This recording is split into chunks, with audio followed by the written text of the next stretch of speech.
Salam jumpa sahabat GPIB, ya jumpa kembali bersama saya Arthur Teesen dan kali ini dalam program khusus Talking Points. Kenapa khusus? Karena kami saat ini sedang berada di sebuah lokasi tempat penyelenggaraan dari sebuah event yang diselenggarakan oleh Christian Conference of Asia.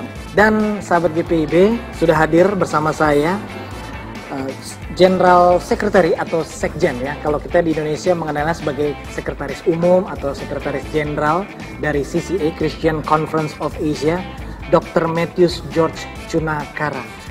Good evening, Dr. George. Good evening. How can I call you? Oh, you can call me any of those names. Three names. Three names, ya. Mathews, George, or okay, Doctor. Yes. Doctor, I think Dr. Mathews is more appropriate. Okay, Dr. Mathews. First of all, thank you very much for coming to Indonesia. I think this is not your first time. No. How many times do you? I don't know. I cannot count that how many times. So it's often I have been coming here during the past 30 years. So many see. times I was here. Wow. Okay. So maybe Indonesia is already become your second home. Oh, I have many other countries also. Like Okay. Again, thank you very much for your time. Also, we want to ask you. Jadi, sahabat GPIB, Dr. Mathews ini sudah bukan orang yang asing datang ke tanah air ke Indonesia karena berkegiatan tentunya bersama dengan gereja-gereja lainnya juga ya. Beliau sering datang ke sini selama 30 tahun terakhir belakangan ini. Dan kali ini kedatangannya juga sangat istimewa sahabat GPIB. Can you tell the audience this time you come to Indonesia for what event, Doctor? Yeah, this time I am in Jakarta in Indonesia together with several of my colleagues here, mainly to facilitate the Asian Church and Ecumenical Leaders Conference, which will be held here in Jakarta from 1st of May to 5th of May. Okay. So this is the main purpose and the reason for my visit this time. Wow, jadi begitu sahabat GPIB, kehadiran beliau ke sini dalam rangka Asian Church and Ecumenical Leaders Conference ya di tahun 2023 kali ini. Dari tanggal 1 sampai 5 Mei 2023. Baik, so Doctor, in this conference, is it only for Indonesian churches member with the CCA, or many members also come to this conference? Well, there will be more than hundreds delegates coming from different Asian countries. Okay. Mainly from CCA's member churches and member councils. They come from Iran in West Asia to Japan in East Asia, and from the north, from Nepal to New Zealand in the south. Wow. So already 106 registered participants and delegates. In addition to several other Indonesian church leaders also will attend this conference. Oke, wow. Jadi sahabat GPIB ini luar biasa ya. Jadi yang datang di ACELC ini tidak hanya Indonesia saja, delegasi dari Indonesia, tapi juga gereja-gereja anggota, para pemimpin gereja-gereja dari anggota CCA yang berdatangan dari lokasi-lokasi di luar Indonesia. Ada yang dari Iran tadi ya, kemudian sampai ke New Zealand, ke Australia. Wah, jadi banyak sekali dan kita sangat bersukacita tentunya ya dengan kesempatan ini.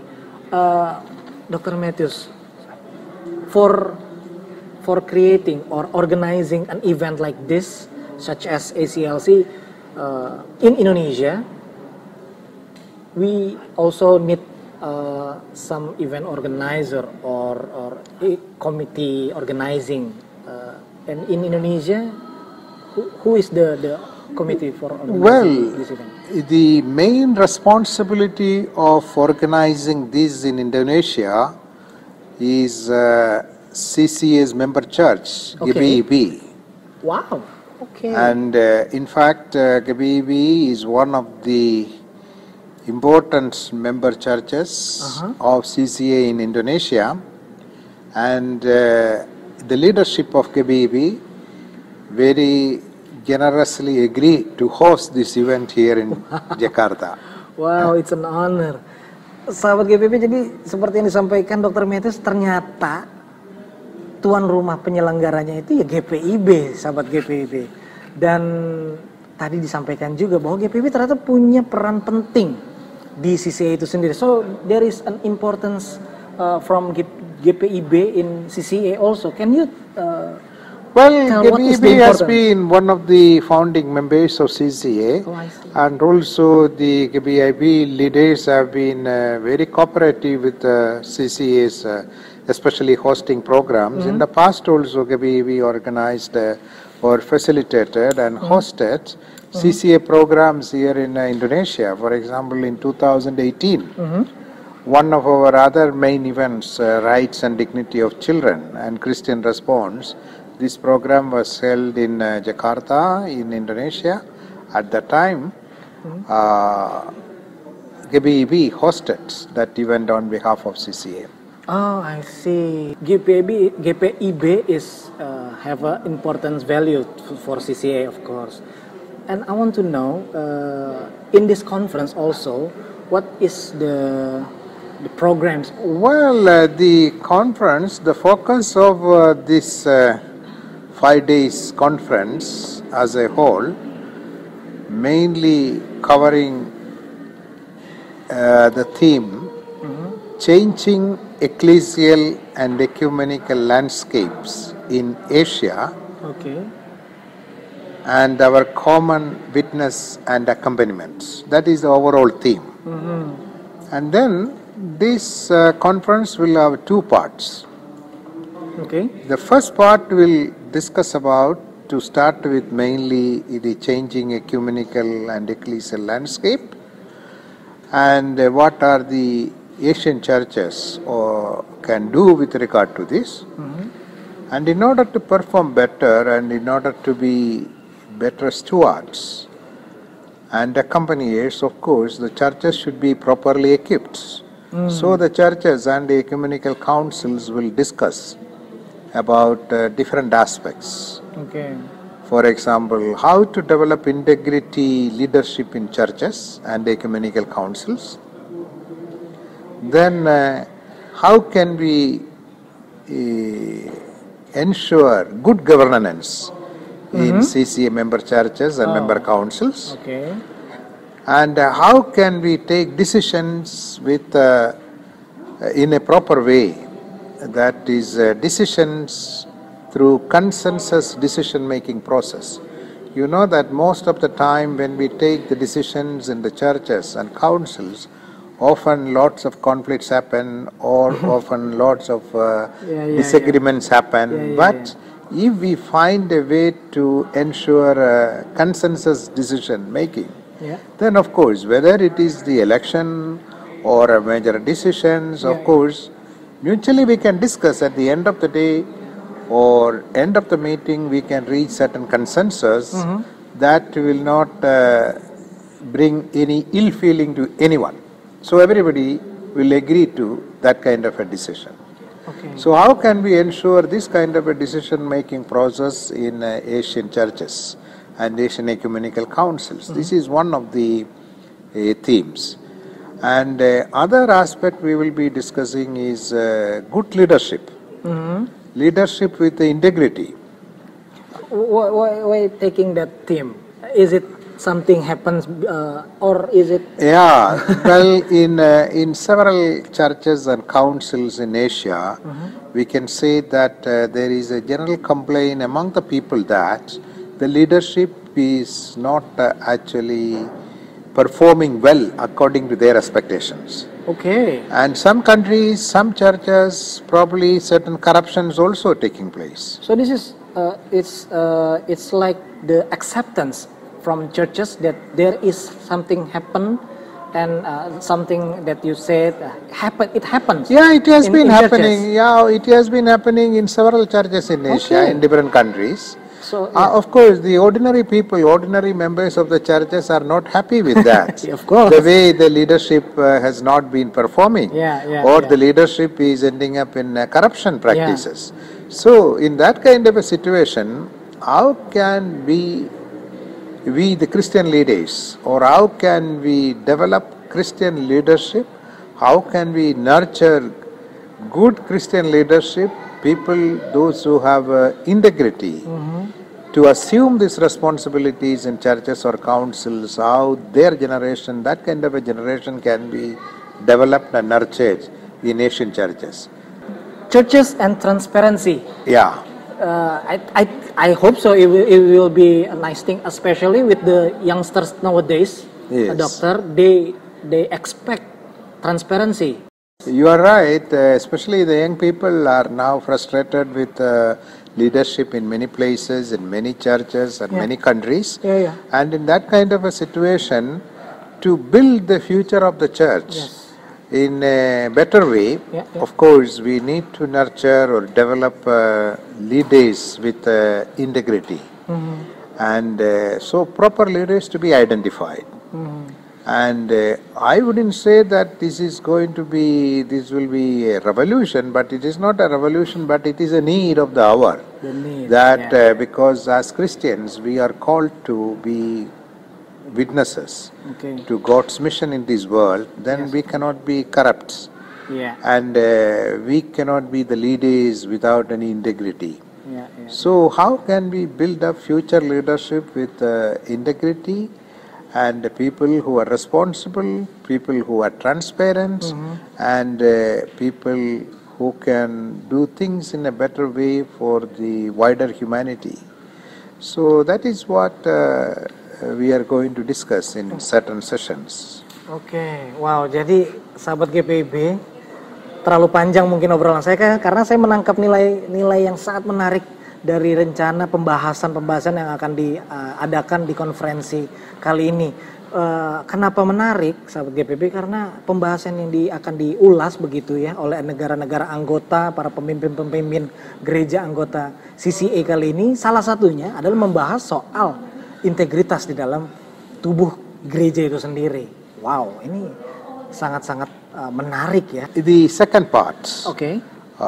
See, out of the 5 days, 2.5 days, we will discuss these issues, and also we will bring certain practical experiences from some churches. Those who are practicing this, or those who are aware about this. Not just talk, but also action. No, not action. Actually, they will explain some of their practical experiences in certain countries. That they have already doing, and that is one thing. And the second part will focus mainly on the diaconia and the diaconal mission of churches, Asian churches, in different ways. So to start with, we try to understand and analyze what are the Christian perspectives related to diaconia. See, diaconia is not just mere charity. Because all our churches are directly engaged in diaconia, from the local congregations to the synod level or at the international level, whether it is in the form of giving support to poor people or the marginalized people, or in the old age home, or whenever there is an earthquake or a calamity happens, we generate funds and the people put money as offertory to generally they support, and they provide food, they provide clothes, they provide medicine. Of course, this is part of our Christian commitment to those who are suffering and those who are facing difficulties in their day-to-day life or this kind of a special situation. That is one aspect. At the same time, diaconia has much wider dimension as a prophetic witness. Because we have it to demonstrate our role in the area of prophetic witness. So our witness should not be limited only in the area of charity. At the same time, certain kind of a situation we need to openly raise our voices or express our views, and it may not be pleasing to the government or the authorities. Sometimes we need to mediate in conflict situations. So we need to work for a communal harmony and to overcome the violent situation or conflict situation. So these are all part of the diaconal mission of the church. So the churches need to actually develop their capacities, and some churches, they need to have certain special awareness or even capacities, mainly to do certain kind of advocacy. All these will come as part of our witness and our mission. So preaching of the gospel or propagation of the gospel has a wider dimension that should be aimed for all God's people. This should not be limited only within the four walls of the churches, and this should not be limited only among the Christians. But what we believe and what we do is focusing mainly for all God's people. That is actually the Christian witness. So when we do this mission and this kind of a witness, how can we do certain things in a collective way? In a common platform, because there we need to demonstrate our unity, because we believe that our services, our engagement in services often promotes unity among different divided churches or divided communities. We ensure some kind of a solidarity there, because we are conscious of the fact that we need to accompany the people and communities, those who are struggling, those who are facing difficulties. While we try to help them or to accompany them, of course, we are also in a better position to be united and also demonstrate our visible unity through our actions. So how the Asian churches can do these things, this is actually going to be another main area or focus of our discussions. Wow. Jadi sahabat GPIB, diakonia juga akan menjadi bahasan, dan ternyata dari obrolan saya bersama dengan Dr. Mathews, diakonia itu tidak sekedar beramal, tetapi ada misi-misi dan juga kesaksian yang bisa dilakukan oleh kita semuanya sebagai satu kesatuan gerejawi begitu ya, tidak terpola-pola atau tidak terbagi-bagi hanya untuk satu gereja saja, tetapi bisa bersama-sama nih sahabat GPIB. Sangat menarik sekali. Actually I want to ask you a lot of questions, but the time, I'm sure you also have a lot of things to do, Doctor. But before we close this conversation, for the young people, especially the young people nowadays who are facing social media and the disruption of technology and many things, is it also become a conversation in this a discussion among the members in this conference? Well, not directly, but when we address several of these issues, several of these aspects also will be actually part of the discussions, because many churches, they bring their experiences. They bring some of the issues and problems they are facing in their local situations. And some others may tell that how they are doing at the national level as a national council of churches, not as an independent or individual denomination. They are collectively doing certain things. Of course, young people are actually very much integral to the church and the ecumenical movement, because today's young people are tomorrow's leaders in their congregations, in their churches, and also in society or in the ecumenical movement, because we should be aware of the fact that ecumenical movement or ecumenism doesn't only focus the unity of the churches. The real aim or vision of ecumenism is beyond that, because ecumenism actually covers the all inhabited earth and all God's creation. Yeah. And it is not merely only church unity. In that way, every person, every individual in the church should realize that they are part of all God's people. And in that way, they have a much wider responsibility to perform their Christian witnesses for the wider humanity, not only limited or strictly limited only for the church people, only for their own ethnic community, or not merely for their religious community, but all God's people. That is the ultimate aim of our mission and our witness. Oke, wow, sangat-sangat dalam ya, sahabat GPIB. Apalagi kalau membahas soal kepemudaan, pemuda-pemuda Kristiani terutama, itu bagian yang integral tadi itu. Kalau tadi Dr. Mathews sampaikan ya.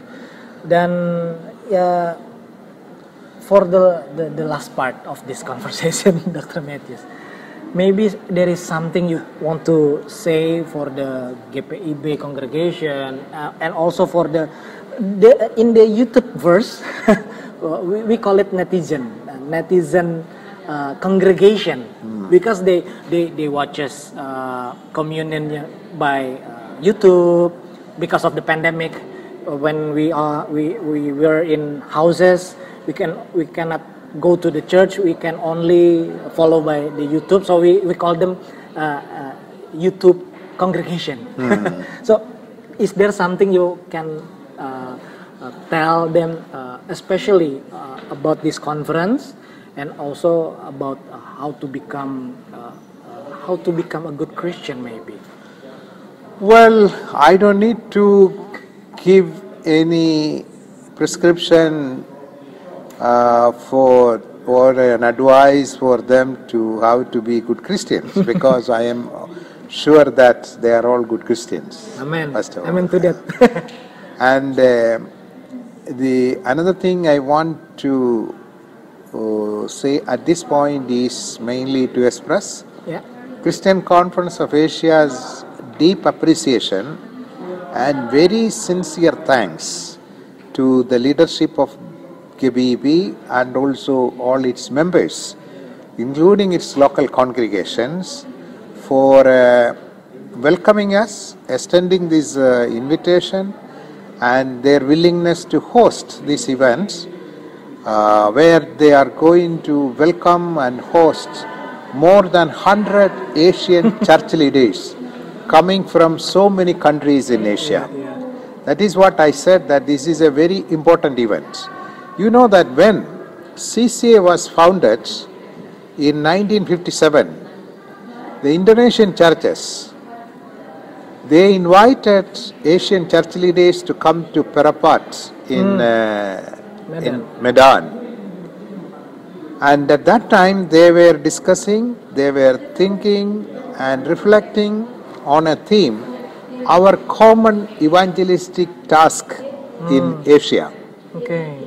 Now, 66 years after, again one of the member churches of CCA in Indonesia has invited CCA to come to Jakarta in Indonesia with more numbers. In Parapat there were less people. But now here it is more than 100 people, 100 church leaders are going to discuss about our common witness and accompaniment in Asia.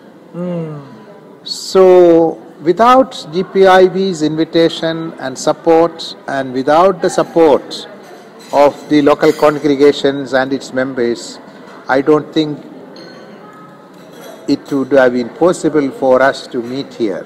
Okay. Only because of GPIB's invitation that we came here, and I am sure that like CCA leadership, Asian church leaders and Asian ecumenical leaders also very much value the invitation and the way you are welcoming us and the way you are hosting these events here in Indonesia. I would say that this is going to be a historic event. This is going to be known in the ecumenical history as a major Asian ecumenical event. I am sure this will be recorded and this will be remembered as long as the ecumenical movement and the ecclesial community in Asia will exist.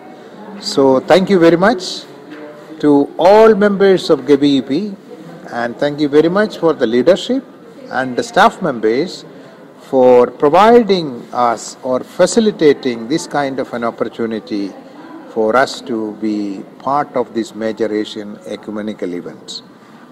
Thank you. Oke, thank you very much, Dr. Terima kasih. Mathews. Sama-sama, kembali kasih. Many thanks. Oke, thank you very much. Ya, sahabat GPIB, obrolan yang sangat-sangat menarik dan seru tadi dipesankan oleh Dr. Mathews bahwa beliau sangat bersukacita dan sangat mengapresiasi atas undangan dan juga kerjasama bersama GPIB dalam rangka mempersiapkan dan juga melaksanakan tentunya ACLC di tahun 2023 kali ini. Kita sama-sama doakan agar konferensi gereja-gereja se-Asia ini yang tergabung dalam CCA ini bisa berjalan dengan baik. Dan ini menjadi tanda waktu saya, Arthur Teesen, sahabat GPIB, untuk mengakhiri obrolan bersama Dr. Mathews, atau lebih tepatnya, lebih lengkapnya Dr. Mathews George Chunakara, General Secretary of Christian Conference of Asia atau CCA. Sampai jumpa di program Talking Point berikutnya. Tuhan Yesus memberkati. Bye-bye.